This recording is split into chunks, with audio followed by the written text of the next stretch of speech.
8:45. This is the Sri Lanka Broadcasting Corporation. The news edited by J. Yogaraj, read by Soundithavam. Power cuts expected in parts of the island. Laughs to resume LP gas distribution from tonight. 17 newly appointed envoys present credentials. COVID-19, Sri Lanka confirms another 16 deaths, 458 new cases. Sri Lanka to settle $251 million oil import dues to Iran by bartering tea. The President appoints new secretaries to 2 ministries. A discussion with the private bus operators will be held next week to focus on the bus fare increase. In news overseas, Brigitte Macron to sue over false claims she was born male. In sports, Marnus Labuschagne replaces Joe Root at the top of the ICC Test batting rankings. Laughs Gas plc says it expects to resume the distribution of liquefied petroleum gas LPG with effect from tonight. The distribution process will commence after obtaining the clearance from the Consumer Affairs Authority CAA and Sri Lanka Standards Institute SLSI for the quality of LP gas imported to the terminal complex in Hambantota, the company noted. 17 newly accredited envoys to Sri Lanka, including 11 newly appointed ambassadors and 6 high commissioners, presented their credentials to President Gotabaya Rajapaksa at the President's house yesterday. The new ambassadors were appointed from Egypt, Indonesia, Jordan, the Democratic People's Republic of Korea, Hungary, Mauritania, Tunisia, Argentina, the Dominican Republic, Spain and Slovenia. The new High Commissioners represent Sierra Leone, Rwanda, Botswana, Malta, the Republic of Guyana and Nigeria. The government said today the country plans to settle $251 million in oil import dues owed to Iran by bartering tea amid dwindling foreign reserves. Plantations Minister Ramesh Patirana told Reuters that he aims to start sending tea to Iran from January. Quote, "We hope to send $5 million worth of tea each month to repay Iran for oil purchases pending since the last 4 years," unquote, he said. Sri Lanka has to meet about $4.5 billion in debt repayments next year, starting with a $500 million international sovereign bond in January, but the country's foreign reserves dwindled to $1.6 billion at the end of November, the latest data from the central bank showed. This month, Central Bank Governor Ajit Nivad Cabral said Sri Lanka is confident of being able to seamlessly repay all sovereign debt that comes due in 2022. But Fitch Ratings this month downgraded Sri Lanka's sovereign rating to CC from CCC, citing a growing risk of debt default in 2022, despite repeated assurances from the central bank. This news broadcast comes to you from the Sri Lanka Broadcasting Corporation. State Minister Dilum Amanugama is expected to hold a discussion with the private bus operators next week as the bus fares are about to increase with the hike on fuel prices.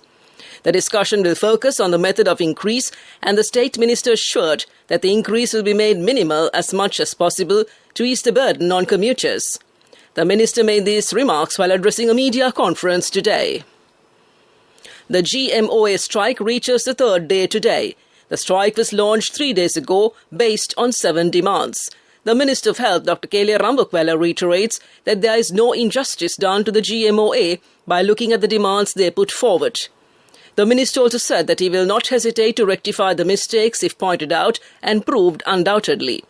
The Minister said he is ready to talk on these subjects at any time with the relevant partners. The Minister also assured that there is no political interference in transfers and promotions. That concludes local news. The main news story is brought to you by Siddhalepa Vedamahatmya. The Director General of Health Services has confirmed another 16 coronavirus-related deaths for November 22nd, increasing the death toll in the country due to the virus to 14,811. The deaths confirmed today include 8 males and 8 females, while one of the victims is below the age of 30 years. 4 of the deceased are between the ages 30 to 59 years, while the remaining 11 are in the age group of 60 years and above. Meanwhile, the Health Ministry has reported that 458 more persons have tested positive for COVID-19, pushing the total count of confirmed cases to 581,380, and came to you in the main news story. The main news story was brought to you by Siddhalepa Vedamahatmya.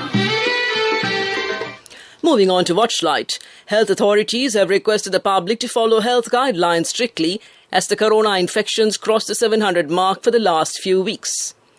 Although it was observed that there was a sharp drop in the corona infections during the last few days, that cannot be taken for granted, the health authorities warned. The Director General of the Health Services, Dr. Asela Gunawardena, said that it is a high risk for the public to get involved with large gatherings or get-togethers. He requested the public to refrain from travelling between the provinces. He pointed out that 600 to 750 corona patients are still being reported daily from the country. Therefore, he emphasised that the pandemic can spread rapidly again if the public act irresponsibly, and came to you in Watchlight. World News.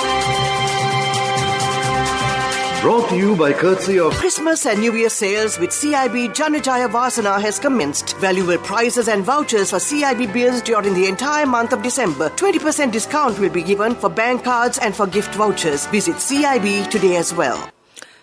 Making headlines, Brigitte Macron to sue over false claims she was born male. Koala's mass deaths in Victoria bring animal cruelty charges.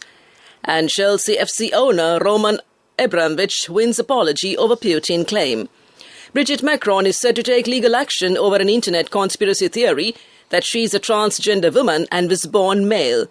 The French First Lady has been targeted on social media with the false claims after they were published on a far-right website in September, then circulated by conspiracy theorists. The rumours claim she was born male under the name Jean-Michel Tongs. The name has transcended on social media and trended with tens of thousands of mentions. Regulators in Australia have issued hundreds of animal cruelty charges over the deaths of dozens of koalas in the state of Victoria.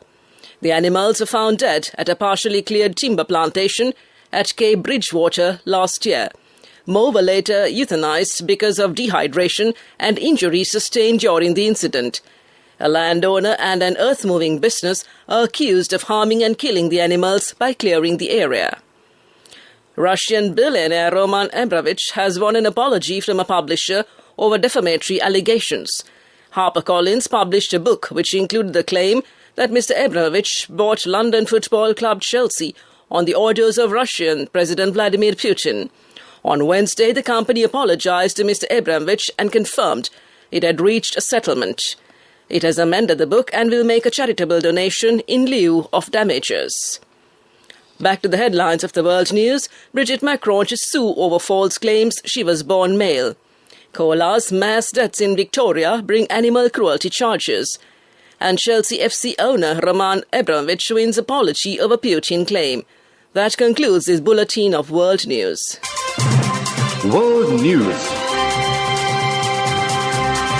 Brought to you by courtesy of Christmas and New Year sales with CIB Janajaya Vasana has commenced. Valuable prizes and vouchers for CIB bills during the entire month of December. 20% discount will be given for bank cards and for gift vouchers. Visit CIB today as well. Development News is brought to you by Let's take all out of the coconut tree and make the island thriving and prosperous. Call our hotline 1928. WhatsApp 070 400 1928.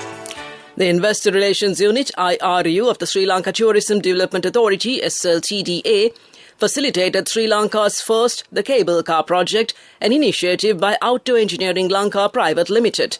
The project will give the island its first cable car experience and will span a distance of nearly 4 kilometres, connecting Nanoya with the Nuwara town. This new way of locomotion will reduce the direct impact of tourism on nature while still allowing visitors to observe, interact and enjoy the surroundings with a minimal environmental impact. That came to you in Development News.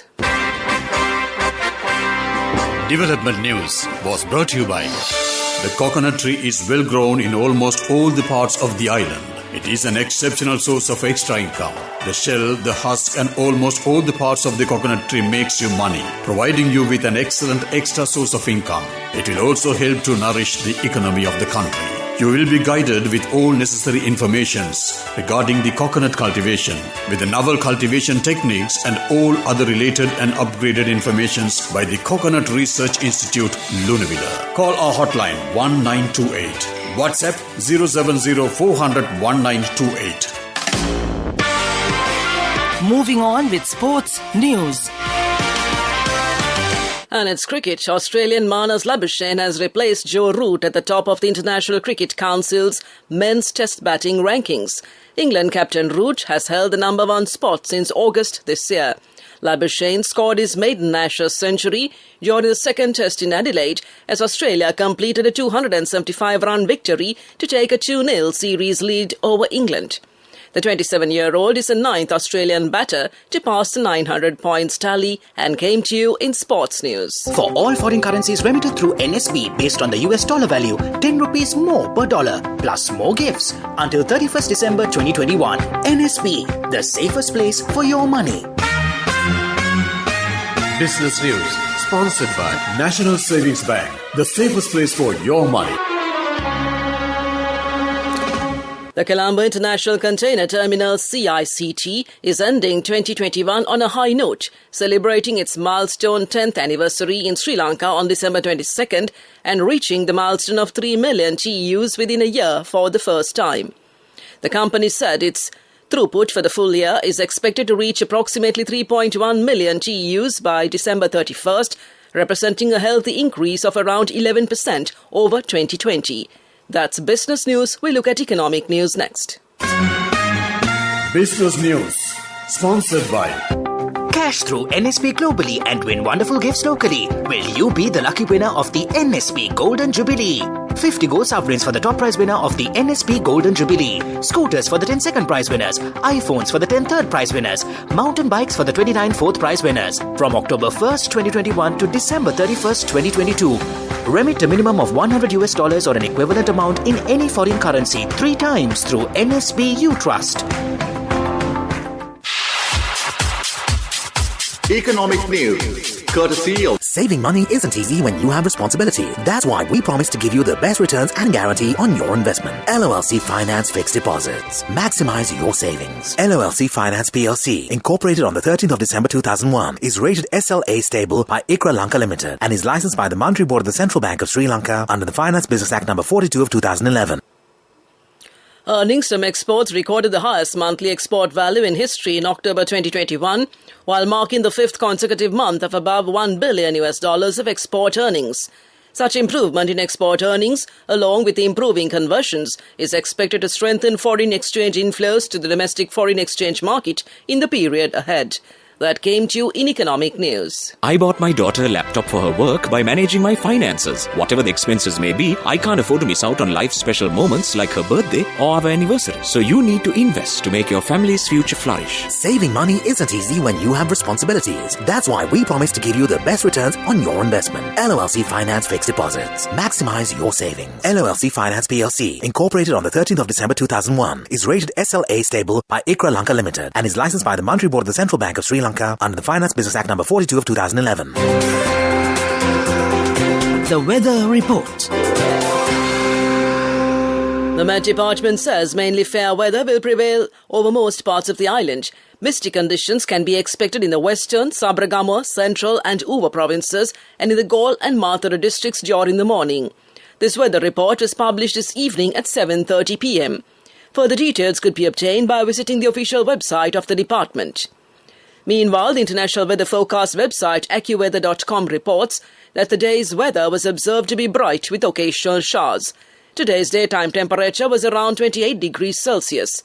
There will be light showers in many places in the Colombo district in the night. Tonight's temperature will be around 24 degrees Celsius and there will be scattered showers in selected spots late in the night. The ground temperature would be 23 degrees Celsius at the time of this news broadcast. The air quality index AQI is 24, which shows fair conditions in Colombo. The air quality is generally acceptable for most individuals. However, sensitive groups may experience minor to moderate symptoms from long-term exposure. To conclude this bulletin of news, a recap of the headlines. Power cuts expected in parts of the island. Laughs to resume LP gas distribution from tonight. 17 newly appointed envoys present credentials. COVID-19, Sri Lanka confirms another 16 deaths, 458 new cases. Sri Lanka to settle $251 million oil import dues to Iran by bartering tea. The President appoints new secretaries to 2 ministries. A discussion with the private bus operators will be held next week to focus on the bus fare increase. Brigitte Macron to sue over false claims she was born male. And Manas Labuschagne replaces Joe Root at the top of the ICC Test batting rankings. That concludes tonight's news broadcast.